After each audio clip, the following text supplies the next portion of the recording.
The humid air hung like a suffocating blanket over the Solomon Islands as Lieutenant Colonel Frank Goetsch peered through his binoculars at the distant shoreline of Guadalcanal. It was August 7th, 1942, and the morning sun cast an ominous glow over what would soon become one of the Pacific's bloodiest battlegrounds. The jungle-covered island appeared deceptively peaceful, its emerald canopy hiding secrets that would test the very soul of every man who dared set foot on its cursed soil. Major General Alexander Vandegrift stood on the deck of the USS Macaulay, watching the first wave of landing craft cut through the choppy waters toward Red Beach. The 1st Marine Division had trained for months, but nothing could have prepared them for what awaited in that green hell. The sound of engines echoed across the water as 19,000 Marines prepared to face an enemy that had turned the Pacific into their private lake. The initial landing met little resistance, which should have been a relief. Instead, it filled Vandegrift with dread. Where were the Japanese? Intelligence reports suggested at least 3,000 enemy troops occupied the island. Yet the beaches remained eerily quiet as the Marines pushed inland toward their primary objective, the nearly completed airfield. The Japanese had been constructing the oppressive silence of the jungle, seemed to mock their every step. Sergeant John Bossalone moved through the thick undergrowth with his machine gun crew, sweat already soaking through his uniform despite the early hour. The vegetation was unlike anything he had encountered in training. Vines thick as a man's arm hung from towering trees, creating a maze that swallowed sound and light. Every shadow could hide death. Every rustle might herald an ambush. By noon, the Marines had secured the airfield with minimal casualties, renaming it Henderson Field after Major Lofton Henderson, a Marine pilot killed at Midway. But Vandegrift knew this was just the beginning. The Japanese would not surrender such a strategic position without a fight that would shake the foundations of both armies. According to military historian Richard Frank's comprehensive account in Guadalcanal, the definitive account of the landmark battle, the Japanese had indeed withdrawn deeper into the jungle, implementing a strategy that would turn the island into a prolonged nightmare for both sides. As night fell on that first day, the Marines dug foxholes in the coral hard ground near Henderson Field. The jungle came alive with sounds that chilled the blood, strange calls, rustling leaves, and the occasional snap of a branch that might indicate enemy movement or simply the nocturnal activities of the island's wildlife. Sleep would be a luxury few could afford in the coming months. Colonel Kiyotake Kawaguchi had retreated his forces to the dense interior, where he would plan a counterattack that would test American resolve like never before. He understood that Guadalcanal was more than just another island. It was the key to Japanese expansion in the Pacific. From his hidden position, he watched American ships unload supplies on the beach, knowing that soon the jungle would run red with blood from both sides.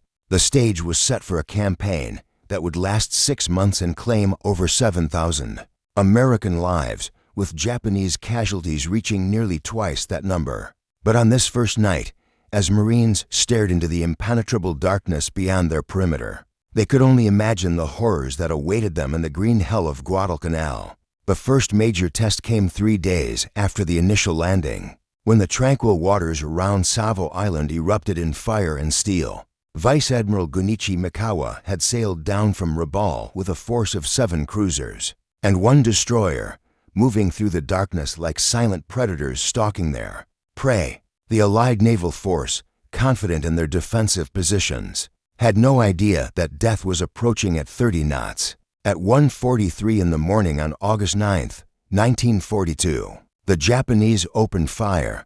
The USS Astoria, USS Quincy, USS Vincennes, and HMAS Canberra found themselves caught in a perfectly executed night attack. Within 32 minutes, 4 Allied cruisers lay at the bottom of Iron Bottom Sound, taking over 1,000 sailors with them to their watery graves. Captain Frederick Reefgold of the USS Vincennes had just enough time to sound general quarters before Japanese shells began ripping through his ship's superstructure. The night erupted in muzzle flashes and explosions as sailors stumbled through smoke-filled compartments, many never making it to their battle stations. The sea round Savo Island glowed with burning oil and floating debris. On Guadalcanal, Marines could see the distant flashes of naval gunfire and hear the rumble of explosions. Across the water, they knew their lifeline to the outside world was under attack, but there was nothing they could do except watch and pray. When dawn broke, the reality of their situation became clear. They were alone, cut off from reinforcement and resupply. The disaster at Savo Island left the Marines in a desperate position. Admiral Jack Fletcher had withdrawn his aircraft carriers, taking with them the air cover that protected the supply ships. The transports departed hastily, leaving behind only a fraction of the supplies needed to sustain the force. Vandegrift's men would have to make do with what they had or find a way to take what they needed from the enemy. Food became the first concern. Sea rations ran low within days, forcing Marines to supplement their diet with captured Japanese rice and whatever edible vegetation they could find. The jungle, which had seemed merely oppressive before, now became a source of sustenance as well as danger. Coconuts, though difficult to harvest, provided precious calories and liquid. The Japanese, meanwhile, began their own supply runs under cover of darkness. The Tokyo Express, as Americans dubbed the fast destroyer runs, brought reinforcements and supplies to the enemy forces gathering in the jungle. Each night brought the possibility of bombardment from the sea, forcing Marines to abandon their positions near the airfield and seek shelter in the deeper parts of the forest. Private Robert Leckie crouched in his foxhole as Japanese destroyers pounded Henderson Field with their 5-inch guns. The earth shook with each impact, and coral fragments rained down like deadly hail. Between the explosions, he could hear the screams of wounded Marines and the frantic calls of corpsmen rushing to provide aid. This was not the glorious battle they had trained for. This was survival in its most primitive form. During daylight hours, the situation reversed. American aircraft, operating from the battered Henderson Field, struck back at Japanese positions, and shipping, the Cactus Air Force, as the mixed group of Marine, Navy, and Army pilots became known, flew missions with aircraft held together by little more than determination, and spare parts cannibalized from wrecks. The psychological toll began to mount as quickly as the physical hardships. Marines who had landed just days earlier as confident warriors now moved through the jungle like hunted animals. The constant threat of sniper fire, the shortage of supplies, and the oppressive heat and humidity created a strain that tested even the strongest minds. Yet somehow they held on, knowing that surrender meant death or worse at the hands of an enemy that showed no mercy to prisoners. By August 19, 1942, Colonel Ichiki Kiyotake had grown impatient. His 916 elite troops had been waiting in the jungle for nearly 2 weeks, watching the Americans strengthen their positions around Henderson Field. The Imperial Japanese Army had never known defeat, and Ichiki was convinced that a swift night assault would drive the Marines into the sea. Ichiki's confidence stemmed from Japanese intelligence reports that grossly underestimated American strength on the island. He believed he faced fewer than 2,000 demoralized Marines, when in reality over 10,000 battle-hardened troops defended the perimeter. This miscalculation would cost him everything. The attack came at 1:30 in the morning on August 21st. Japanese soldiers charged across the sandbar at the mouth of Alligator Creek, which Americans mistakenly called the Tanaru River. Their battle cries pierced the humid night air as they rushed toward the Marine positions, bayonets gleaming in the moonlight. Sergeant John Basilone was ready for them. His machine gun section had prepared interlocking fields of fire that turned the beach into a killing ground. As the first wave of Japanese soldiers splashed through the shallow water, Basilone's guns opened up, cutting down attackers like wheat. Before a scythe, the muzzle flashes lit up the night, revealing more enemy soldiers pressing forward over the bodies of their fallen comrades. The battle raged for 3 hours. Wave after wave of Japanese soldiers threw themselves against the Marine positions, only to be mowed down by devastating machine gun fire. Some attackers managed to penetrate the perimeter, leading to vicious hand-to-hand combat in the palm groves behind the beach. Marines fought with rifles, bayonets, and sometimes just their bare hands against an enemy that preferred death to surrender. Lieutenant Colonel Edwin Pollock's 2nd Battalion, 1st Marines bore the brunt of the assault. His men held their ground despite being outnumbered in the initial contact, pouring deadly accurate fire into the charging Japanese ranks. The sound of battle rifle shots, machine gun bursts, grenade explosions, and the screams of dying men echoed across the jungle for miles. As dawn approached, the surviving Japanese attackers found themselves trapped on the wrong side of the creek with nowhere to retreat. Marine reinforcements moved up from reserve positions, and by sunrise, the battlefield fell silent except for the groans of wounded men and the lapping of waves against the blood-soaked sand. The aftermath was gruesome beyond description. Over 800 Japanese soldiers lay dead along the beach and in the coconut groves. Colonel Ichiki, facing the shame of defeat, committed ritual suicide rather than report his failure to Tokyo. Only 15 Japanese soldiers survived the slaughter, most of them wounded and captured. American casualties were remarkably light, 34 killed and 75 wounded. But the psychological impact was enormous.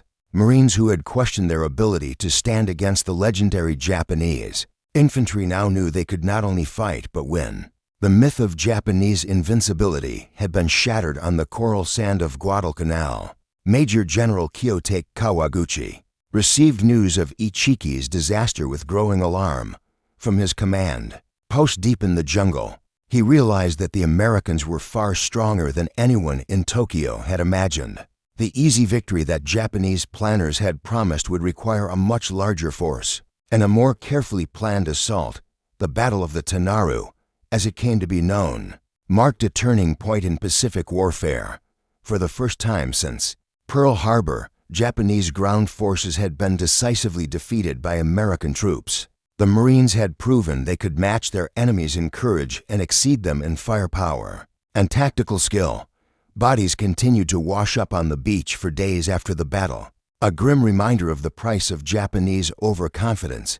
The creek that had run clear before the attack remained stained red for weeks, giving the engagement its unofficial name among the Marines who fought there. They had survived their first major test, but everyone knew that worse was yet to come. September brought no relief to the exhausted Marines on Guadalcanal. The Japanese had learned from Ichiki's catastrophic failure and were assembling a much larger force under Major General Kiyotake Kawaguchi. Intelligence reports suggested that nearly 6,000 enemy troops were moving through the jungle, preparing for a coordinated assault that would dwarf the earlier attack at the Tanaru River. Kawaguchi's plan was more sophisticated than his predecessor's frontal assault. He would divide his forces into 3 columns, attacking the American perimeter from multiple directions simultaneously. The main effort would strike from the south, where a ridgeline offered commanding views over Henderson Field. If the Japanese could seize this high ground, their artillery would make the airfield unusable. The Marines had used the intervening weeks to strengthen their positions, but they remained desperately short of supplies and reinforcements. Disease had begun to take its toll alongside combat casualties. Malaria, dysentery, and fungal infections weakened men already pushed to their physical limits. Many Marines had lost 30 pounds or more since landing on the island. Lieutenant Colonel Louis Chesty Puller's 1st Battalion, 7th Marines had recently arrived as reinforcement, bringing with them fresh faces and renewed determination. Puller, already a legend among Marine enlisted men for his aggressive leadership style, immediately began preparing his sector for the coming assault. He positioned his men along the ridge line that would soon be known as Bloody Ridge. The jungle warfare was unlike anything American forces had previously experienced. Traditional military tactics meant little in terrain where visibility rarely extended beyond 10 yards. Units became separated in the dense vegetation, communication broke down, and soldiers fought isolated battles against enemies they couldn't see, until the muzzle flashes revealed their positions. Corpsman John Bradley moved through the undergrowth, tending to wounded Marines, his medical supplies nearly exhausted from weeks of constant casualties. The humid climate made even minor wounds prone to infection, and many injuries that would have been survivable in other theaters became life-threatening. On Guadalcanal, the shortage of medical supplies meant that corpsmen had to make terrible decisions about which men they could help and which were beyond saving. On September 12, 1942, Japanese artillery began a systematic bombardment of Henderson Field. The shells came not from naval guns this time, but from mountain artillery pieces that Kawaguchi's men had dragged through miles of jungle terrain.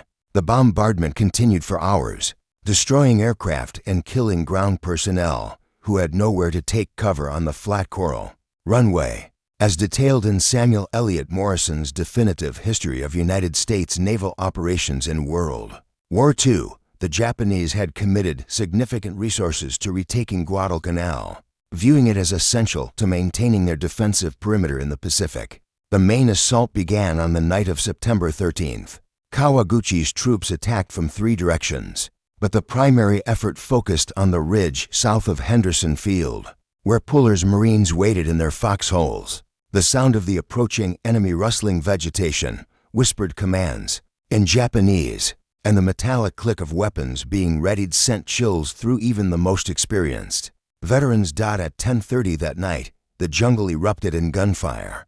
Japanese soldiers emerged from the darkness like phantoms, charging up the steep slopes toward the Marine positions.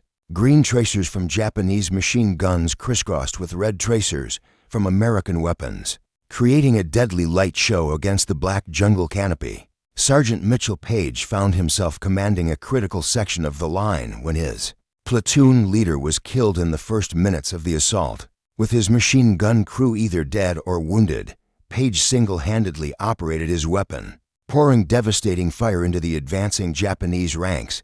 When his ammunition ran low, he gathered grenades from fallen comrades and continued fighting. The battle raged through the night with such intensity that the muzzle flashes lit up the ridgeline like daylight.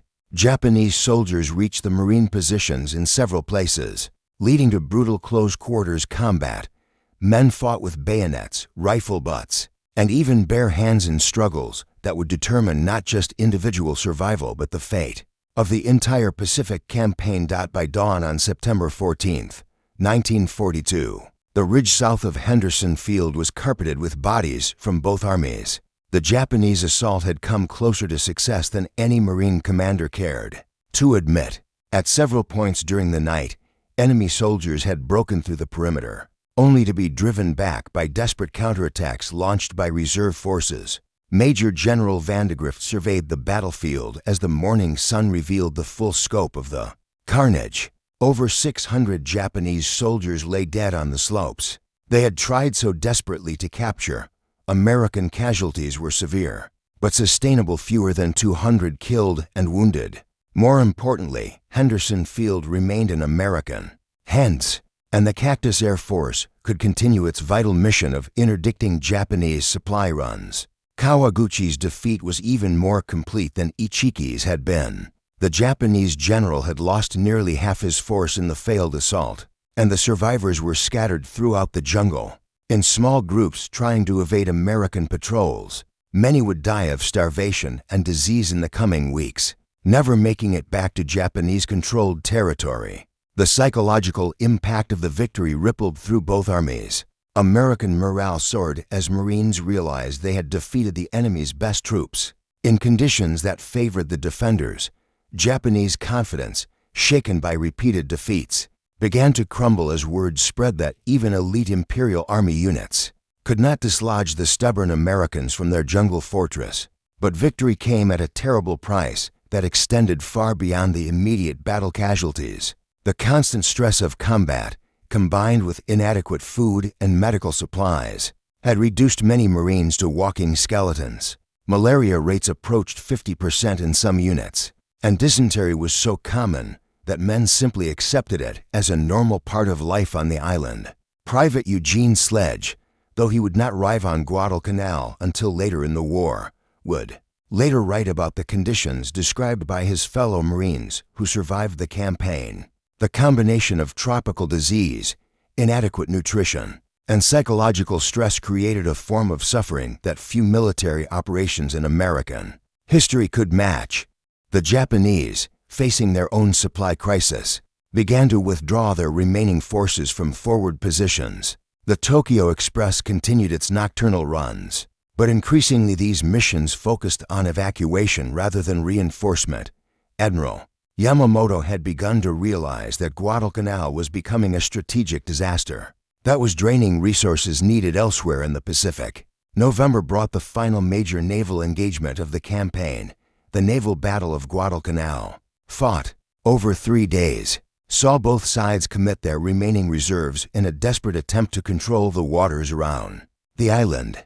American forces, though suffering heavy losses including the battleship USS Juno with the 5 Sullivan brothers aboard, ultimately prevailed in maintaining their supply lines. Rear Admiral Daniel Callahan died aboard his flagship USS San Francisco during the savage night action of November 13th. His sacrifice, along with that of hundreds of other sailors, ensured that Japanese attempts to bombard Henderson Field with battleship guns would fail. The airfield remained operational, allowing American aircraft to continue their devastating attacks on Japanese shipping and ground positions. The tide of battle had definitively turned. Though fighting would continue for 2 more months, Japanese commanders in Tokyo began to privately discuss evacuation plans, though they could not publicly admit that their first major ground defeat was imminent. The myth of Japanese invincibility, carefully cultivated since the beginning of the war, was crumbling in the jungles of Guadalcanal. Marines who had landed as green recruits in August were now hardened veterans who had faced the worst their enemies could offer and emerged victorious. They had learned to fight in conditions that would have broken armies in previous wars, adapting their tactics and their very humanity to survive in a green hell that showed no mercy to either side. The lessons learned on Guadalcanal would reshape American military doctrine for the remainder of the Pacific War, proving that Japanese forces could be defeated through superior firepower, better logistics, and the incredible endurance of the American fighting man.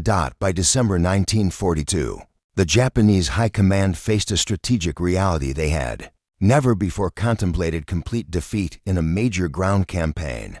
Lieutenant General Harukichi Hyakutaka's 17th Army had been reduced to scattered groups of starving soldiers, hiding in caves and jungle clearings, surviving on roots, bark, and the occasional stolen American ration. The proud Imperial Japanese Army, which had conquered most of Southeast Asia in a matter of months, was being systematically destroyed by an enemy they had dismissed as soft and undisciplined. The Americans, meanwhile, had transformed Guadalcanal from a precarious foothold into an impregnable fortress. Henderson Field now boasted multiple runways, revetments for over 100 aircraft, and support facilities that rivaled major stateside air bases. Supply ships arrived daily, unloading everything from fresh food to heavy artillery, luxuries that seemed impossible during the desperate early months of the campaign. Colonel Evans Carlson's 2nd Marine Raider Battalion conducted long-range patrols deep into the jungle, hunting down the remaining Japanese forces with methodical precision. These operations, lasting weeks at a time, required Marines to carry everything they needed on their backs while moving through terrain that could barely be called passable. The raiders became experts at jungle warfare, learning to move silently through vegetation so thick that daylight barely penetrated to the ground level. The psychological toll on Japanese survivors was devastating. Many soldiers, cut off from their units and facing starvation, simply walked into American positions with their hands raised in active surrender. That would have been unthinkable earlier in the war. Others chose suicide rather than face the shame of defeat, leaving behind diaries that revealed the complete breakdown of military discipline and morale. Captain Joe Foss led Marine Fighter Squadron 1-1 in daily missions against whatever Japanese aircraft still dared to approach the island. The aerial battles had evolved from desperate struggles for survival into turkey shoots, as experienced American pilots in superior aircraft systematically eliminated the remnants of Japanese air power in the region. Foss would eventually become the first American ace to match Eddie Rickenbacker's World War I record of 26 victories. The final major Japanese effort came in January 1943, when Admiral Yamamoto authorized the complete evacuation of all remaining Japanese forces from Guadalcanal. This admission of defeat, disguised as a strategic withdrawal, marked the end of Japanese offensive operations in the Pacific From this point forward, they would fight a defensive war against an increasingly powerful American military machine. The evacuation itself was a masterpiece of military deception and execution. Using destroyers and submarines operating under cover of darkness, the Japanese managed to rescue over 10,000 troops from what had become a death trap. American intelligence failed to recognize the true nature of these operations until it was too late to interfere effectively. On February 9, 1943, patrols from the 1st Battalion, 161st Infantry Regiment, discovered that the Japanese positions west of Henderson Field had been abandoned. The enemy had vanished into the night, leaving behind equipment, supplies, and the bodies of those too weak or wounded to make the journey to the evacuation beaches. Major General Alexander Patch, who had replaced the exhausted Vandegrift in December, declared Guadalcanal secure at 4:25 in the afternoon on February 9th. The announcement came exactly 6 months after the 1st Marines had waded ashore on Red Beach, beginning a campaign that had claimed over 7,000 American lives and nearly 25,000 Japanese casualties. The strategic implications of the Guadalcanal victory extended far beyond the Solomon Islands. American forces had proven they could defeat the Japanese in sustained ground combat, even under the most adverse conditions. The logistical systems developed during the campaign would support offensive operations throughout the Pacific, while the tactical lessons learned in jungle warfare would prove invaluable in subsequent battles. For the Marines, who had endured 6 months of hell, victory brought little immediate joy. Too many friends had died in the coral sand and jungle mud for celebration. They had aged years in months, transformed from young men full of patriotic enthusiasm into hardened veterans who understood the true cost of war. The final tally of the Guadalcanal campaign revealed numbers that shocked both military planners and the American public. Over 60,000 American servicemen had served on the island at various times, with casualties approaching 25% of all personnel involved. The Marine Corps alone had lost nearly 5,000 men killed, wounded, or missing, representing some of the heaviest losses in the service's history up to that point. Japanese losses were even more catastrophic. Of the approximately 36,000 troops committed to the Guadalcanal operation, fewer than 12,000 survived to be evacuated. The remainder had died in combat, succumbed to disease and starvation, or simply vanished into the jungle never to be seen again. Entire regiments had been wiped out, taking with them decades of military experience and institutional knowledge. The human cost extended far beyond the casualty lists. Thousands of Marines returned home carrying invisible wounds that would haunt them for the rest of their lives. The psychiatric casualties, though not officially recognized at the time, were staggering. Men who had endured months of constant stress, inadequate nutrition, and tropical disease found themselves unable to readjust to civilian life. Sergeant John Bassalone became the first enlisted Marine to receive the Medal of Honor during World War II for his actions during the Battle of the Tanaru. His heroism had saved Henderson Field and possibly the entire campaign. But the recognition came at a personal cost. Bassalone struggled with survivor's guilt and the burden of being called a hero when so many of his friends had died unknown and unrecognized.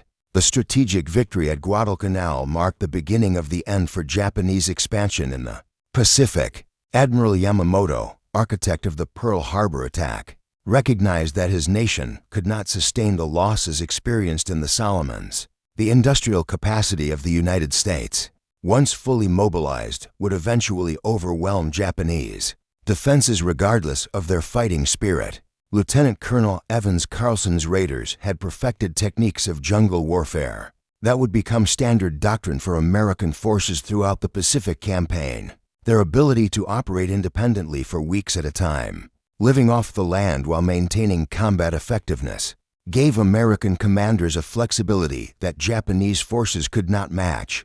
The Cactus Air Force had evolved from a desperate collection of obsolete aircraft held together with spare parts into one of the most effective tactical air units in the Pacific. Pilots like Joe Foss, Gregory Boyington, and Marion Carl had developed tactics specifically designed for the unique conditions of tropical warfare. creating a template for air operations that would prove decisive in later campaigns. Henderson Field, carved from jungle and coral by marine engineers under constant enemy fire, became the prototype for advanced airbase construction throughout the Pacific.